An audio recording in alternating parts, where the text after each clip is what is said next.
farmers all talk to each other. And it became, these guys are real. They actually do what they say they're going to do. And the sales pitch became a lot easier at that point because we actually had people calling us. Our motto is we move quickly, we know what we're doing, and we've done this multiple times now.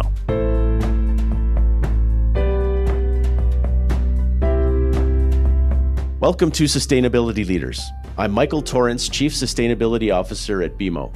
On this show, we will talk with leading sustainability practitioners from the corporate, investor, academic, and NGO communities to explore how this rapidly evolving field of sustainability is impacting global investment, business practices, and our world. The views expressed here are those of the participants and not those of Bank of Montreal, its affiliates, or subsidiaries.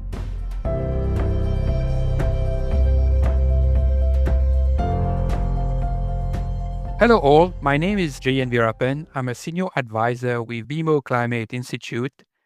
On this episode of Sustainability Leaders, I have a pleasure to welcome Mark Hill, co-CEO of Novilla RNG, a renewable natural gas RNG company developing projects in the US Midwest and Northeast. In our discussion today, we will focus on Mark's journey as an entrepreneur in clean technology, the state of RNG in the US, and Novilla RNG's future plans. Mark, welcome to the show, and thank you so much for being here today. Thank you. I look forward to being here. So Mark, would you please just introduce yourself and Novilla RNG? Yeah, Mark Hill. I'm the co-CEO of Novilla RNG. Together with my other co-CEO, Jared Williams, we founded Novilla with the intent of building a dairy RNG company, meaning that we're taking manure from large dairy farms, putting it into a digester, and producing renewable natural gas. We have 34 employees, and our projects run from South Dakota all the way to Vermont. Before diving deeper into Novilla and RNG, I would be interested, Mark, to hear about your own journey from a major corporation to co-founding Novilla. Can you tell us a little bit more about that journey? Yeah, so I got my start actually coming out of business school in finance, and I started working for a company, DT Biomass Energy, which is a subsidiary of DT Energy, a great company, and they had a non-regulated portion of the company that was doing landfill gas projects, so taking gas coming out of landfills, purifying it, and either making electricity from it or making renewable natural gas. And the vice president of operations at the time said, well, you got some great ideas on how to turn this around. Why don't you go make it happen? And so for about a year, I lived down in Virginia trying to turn around, and we did successfully turn around a landfill gas project. And he basically said, well, here's some more projects. Let's go. So over time, worked my way up to vice president of operations for DT Biomass Energy, running 21 landfill gas projects. And then 2018, my co-CEO, who was also at DT Biomass, and I started their dairy group. And so we ended up doing 9 dairy RNG projects, mostly in Wisconsin. It was probably some of the first projects going, not the very first, but kind of the first wave of dairy RNG projects. And we learned a lot from that. Those are all successful projects today. And as time went on, I've been at DT for about 15 years, along with my co-CEO. And sometimes it's good to have a change. And starting your own company is a big leap of faith. Fortunately, we had some really good investors that approached us, Era Capital Partners, that has been the backing behind this. One of the objectives of the podcast is to educate our audience on topics, technologies, etc., that they may not be familiar with. I think our audience is familiar with natural gas and that it is fossil-based. Can you explain to us what is renewable natural gas, RNG? Why is it renewable? And how is it similar to natural gas? Because in the end, it's a substitute for natural gas. So can you enlighten a little bit our audience on these aspects? Yeah. So molecularly, it's exactly the same. So we're producing pipeline quality natural gas. Natural gas is methane, CH4, 1 carbon atom, 4 hydrogen atoms. It's the same stuff that goes in your furnace, boilers, is used for power plants, and in many large cities is used in bus fleets. The difference between fossil gas and renewable natural gas is the source. So fossil gas is coming out of the ground. It was produced tens, hundreds of millions of years ago by decaying plant matter. It's been trapped underneath there.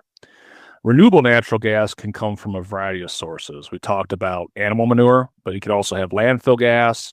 You could have food waste, wastewater treatment gas.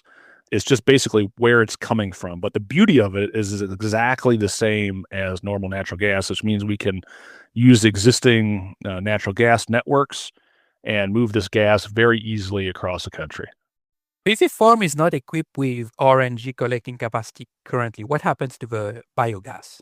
Yeah, so in a typical farm that does not have a digester, the majority of dairy farms do not have digesters at this point.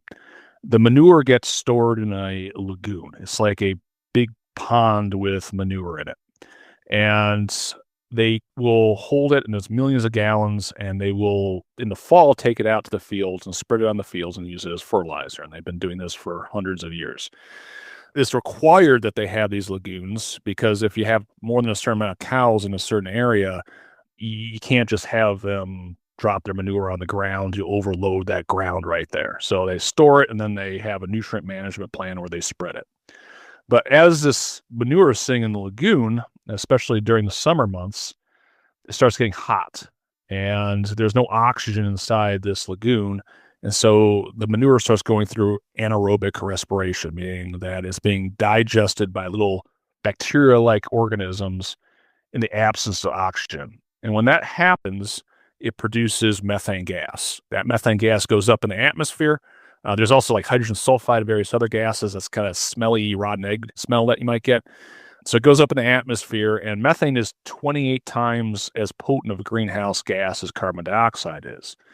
And so this is all being released. What we do that's different is that manure will make a pit stop in our digester for about 20 days, where we'll heat it, stir it, and produce the gas right there, a biogas. That manure then is called digestate. We remove about half the total solids through the digestion process, and the majority of the we could call volatile solids that might produce methane. And then we return it to the farmer in their lagoon, but it's not producing nearly as much methane once it gets returned to the lagoon. And that's why our gas has what's called a negative carbon intensity to it, meaning that we're avoiding all those methane emissions. And our gas typically has a negative carbon intensity between negative 200 and negative 300. Typical natural gas might have a positive 60. Diesel will have a positive 95.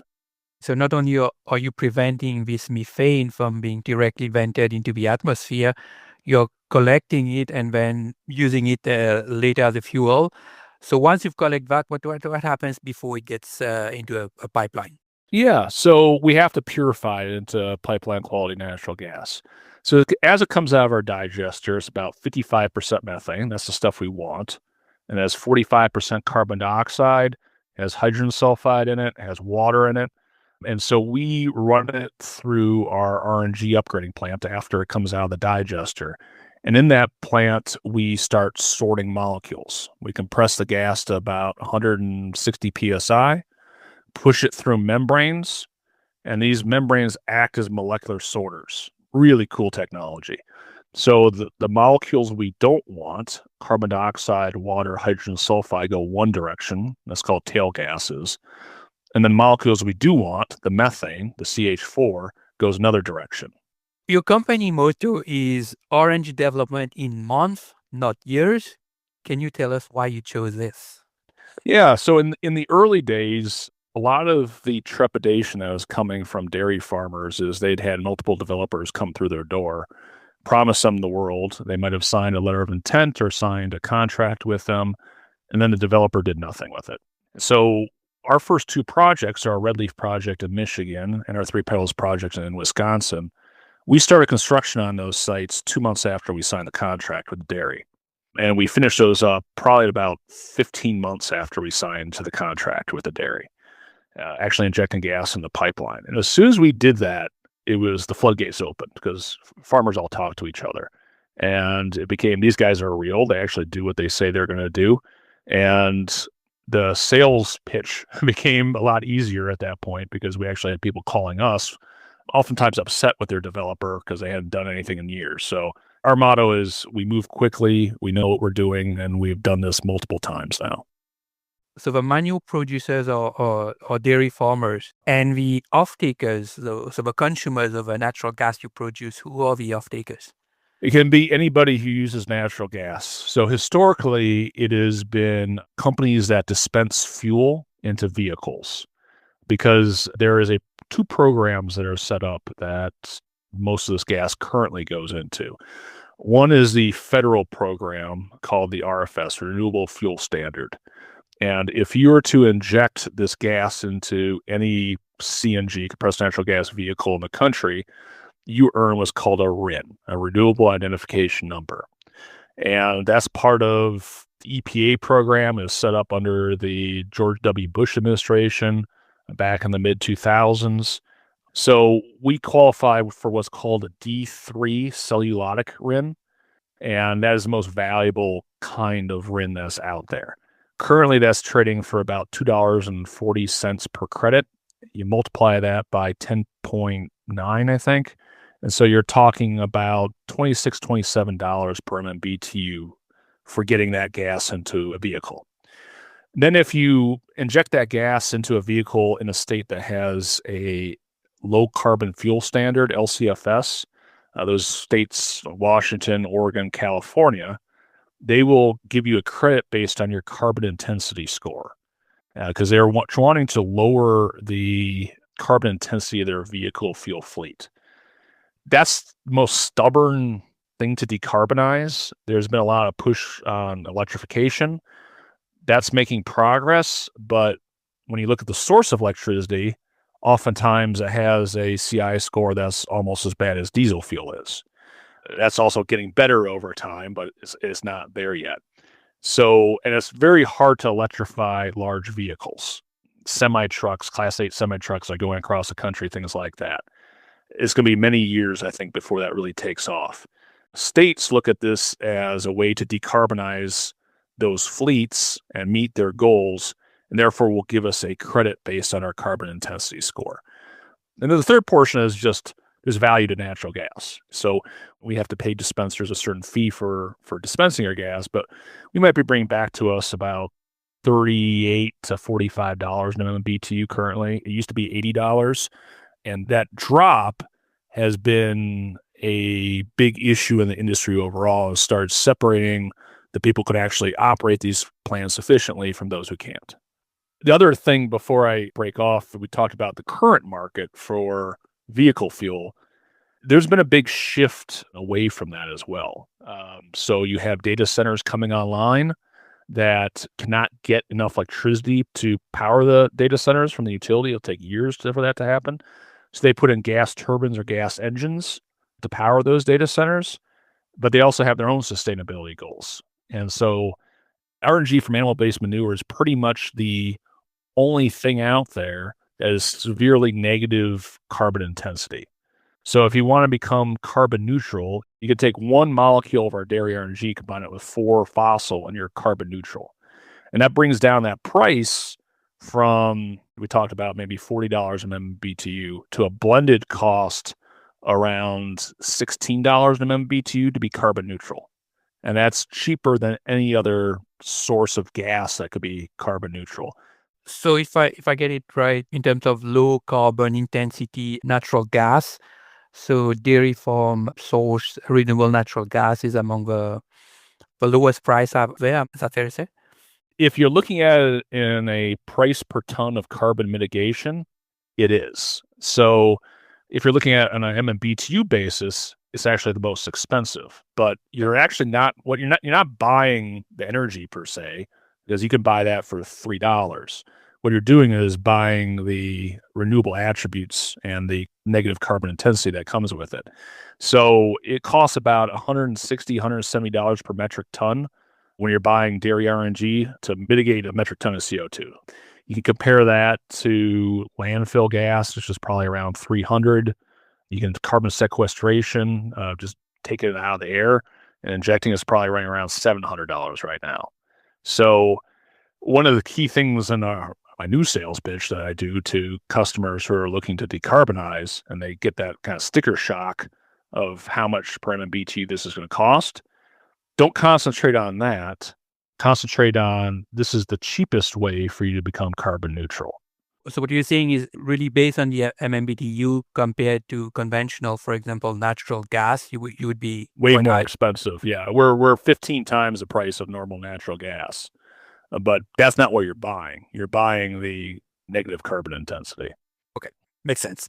The dairy farmers, if there is a dairy farmer out there, he's listening to this podcast and saying, Yeah.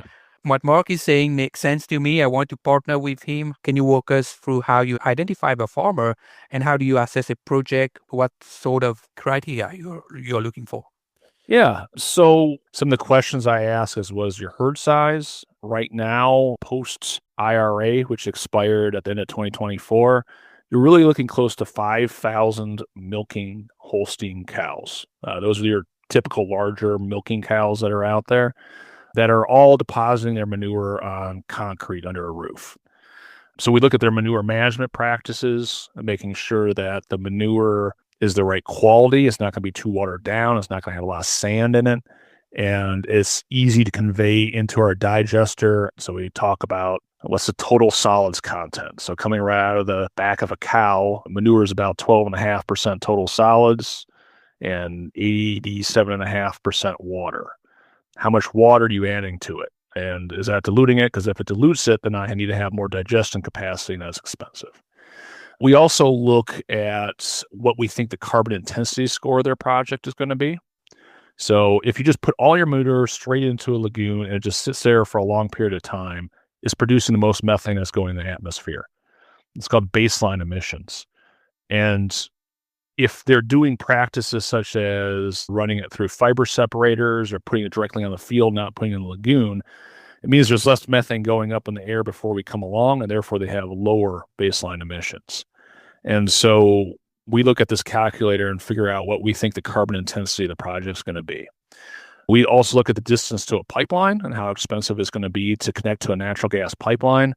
We do not truck gas. We try to keep our stuff as simple as possible. So size of the dairy, their manure management practices, distance to a pipeline, and then also the dairy farmer, him or herself. I've walked out of 10,000 cow dairies, even when Jared and I did not even have a project running, when the dairy farmer did not seem like somebody we could work with.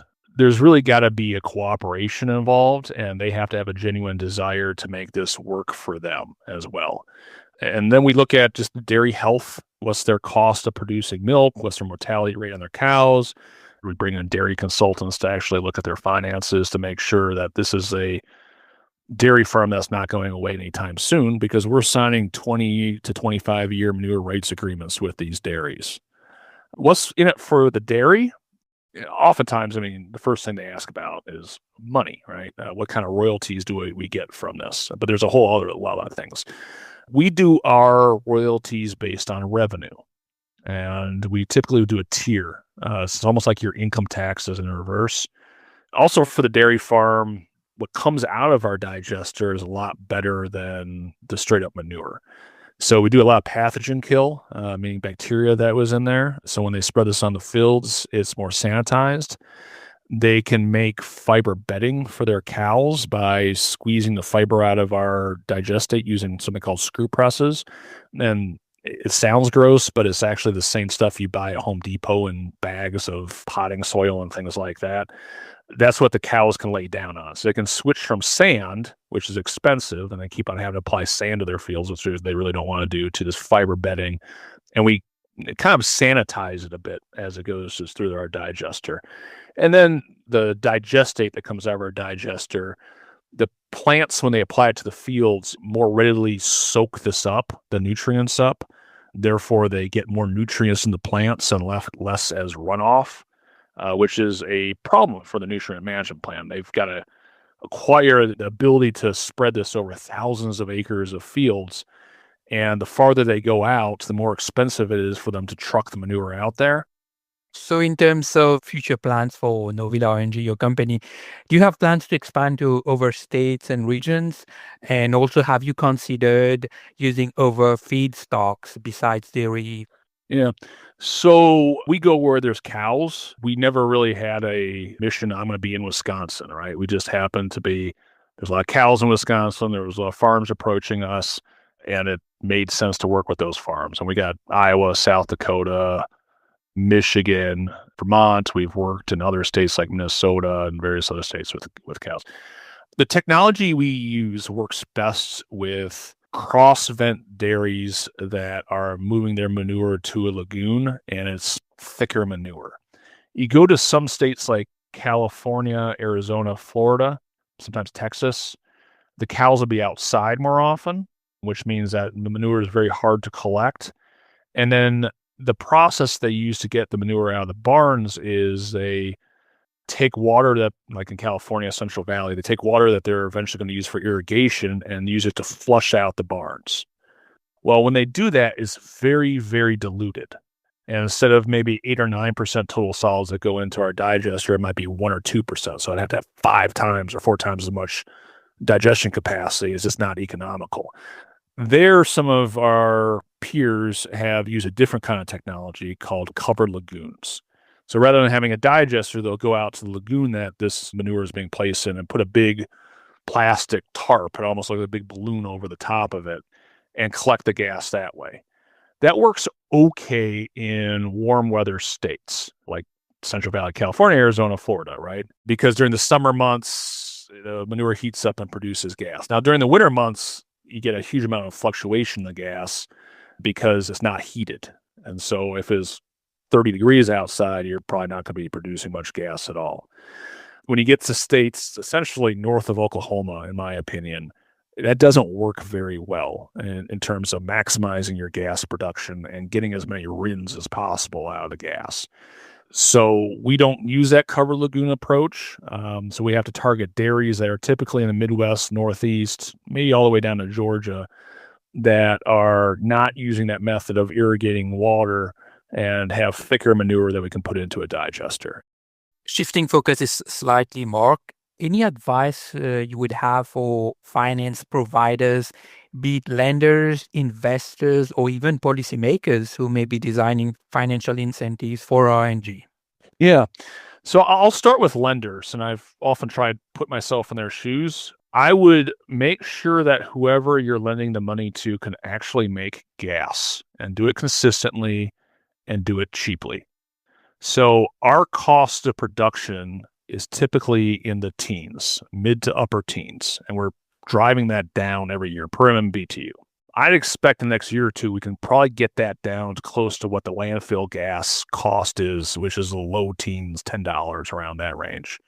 In terms of policymakers, the LCFS program is good. We like to see that expand to other states. We like to see private industry get more involved in this. And if you're a university that's running boilers or a power plant, if you're generally serious about decarbonization, but don't want to redo all the capital costs and all the engineering hassle and everything else, you still want to enjoy reliability of a natural gas grid, well, this is a contract you can sign that gets you to that carbon neutrality. So getting past what's called scope 1 emissions, which is actually just being burned right there at the site. And again, we're just the same as natural gas. But going back to scope 4 and looking at the whole life cycle of this and saying, oh my goodness, look at all the avoided methane emissions that you have. So some companies and organizations are starting to realize that, because they also realize you announce you're going to be carbon neutral by 2035. I guarantee you're still going to be burning natural gas or something. So how are you going to get carbon neutral? There's only one way to do it. So I think that is very important, to start looking at the total life cycle of these and valuing the avoided methane emissions. So before wrapping up this very interesting conversation, Mark, I just want to ask you about the overall demand for RNG going forward, and is there enough RNG supply there to satisfy the demand? Yeah, it's interesting because the California transportation fuel market, where I should probably guess 90% or something of dairy RNG is going to, has gotten a little bit tighter. There's still like landfill gas, which is positive carbon intensity going into California, which probably shouldn't be, but it has gotten tighter. So on the transportation market side, the new Cummins 15-liter engine is going to be huge, I think. We've already seen a big expansion in the number of natural gas vehicles on the road coming from that. And so I think long term, there will be enough supply in these LCFS states to absorb the majority of the dairy RNG. But that's just a very small market. And so let's go to the big market, right? Which is everybody uses natural gas. It could be a cruise ship that runs on LNG that wants to be carbon neutral.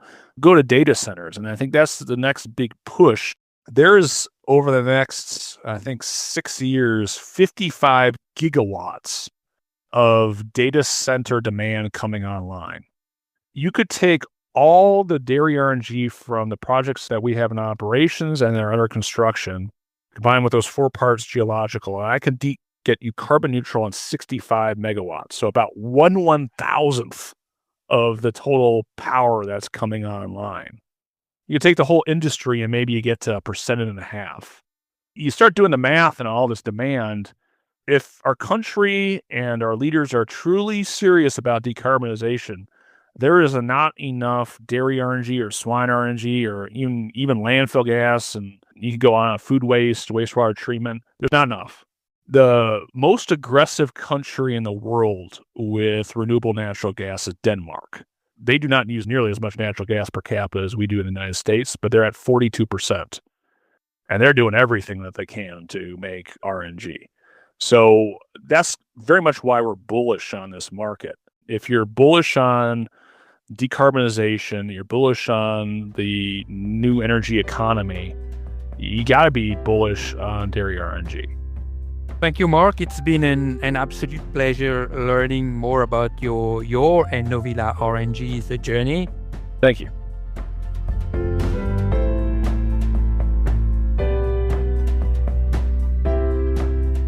Thanks for listening to Sustainability Leaders.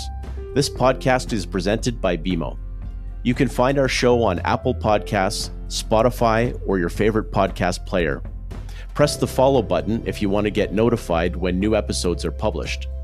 We value your input, so please leave a rating, review, and any feedback that you might have, or visit us at bmo.com/sustainability leaders.